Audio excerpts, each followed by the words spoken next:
Irisgarritasuna hobetzeko lanak ekainaren 13an hasiko direla esan du Gernika-Lumoko udalak. Honekin batera, arkitektura oztopoak kendu nahi dituela jakinarazi dute, kale horretarako espaloiak ibilgailuen galtzadaren kotara jaitsiz. Udalak beraz, ekainaren 13an hasiko ditu obra hauek, San Juan kaleko eta Errenteriako zubira artekoak, eta irisgarritasuna hobetzeko izango direla azaldu dute. Proiektuaren helburua hiriko ordenaren irudi bera bateratzea dela azaldu dute Gernika-Lumoko udaletik, eta udalerri osora zabaltzea ere, bai erdialdeko kaleetan eta bai auzoetan. Jose Maria Gorroñok adierazi du herritarrak komodo ibiltzeko ezinbestekoa dela obra hau. Da San Juaneko kalie, zati beten gendun, da falti zati bi. Erdiko kaletik gasolinerara. Eta gero semaforotik Errentzeseko zubire. Bueno, hori adjudiketa dau, eta datorren hilen amairuen, astelena, hasten dire bierrak. Da, esan duzkue, euren plana, euren lan plana, bialdu duzkue, da esan dugu, Gernika jaizetarako igual amaitxute duko.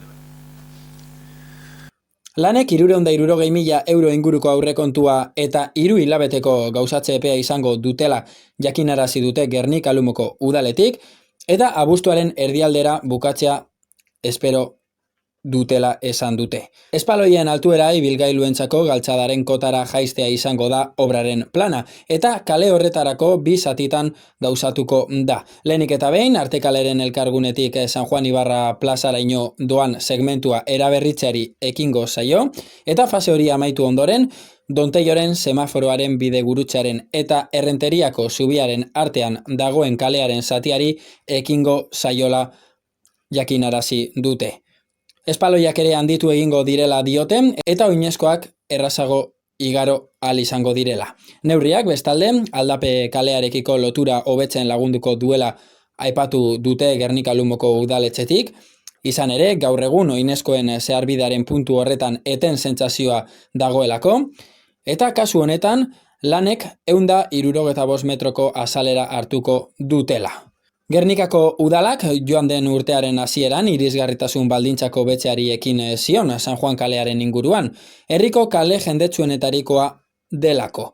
Orduan, azokaren eraikina, Domingo Alegria, eta San Juan Ibarra plaza bereizten dituen espazioa urbanizatzeari ekin zitzaion. Horrela, Fernando Abaunzaren, Elbira Iturriren eta Domingo Bernaolaren kalerik hurbilenekoekin oinezkoentzako multzo uniformea sortzea lortu dela esan du alkate jaunak. Inguru horretako irisgarritasuna hobetzeko, 8 de enero eta Donteio kaleen arteko obrak egin zirela jakinarazi dute.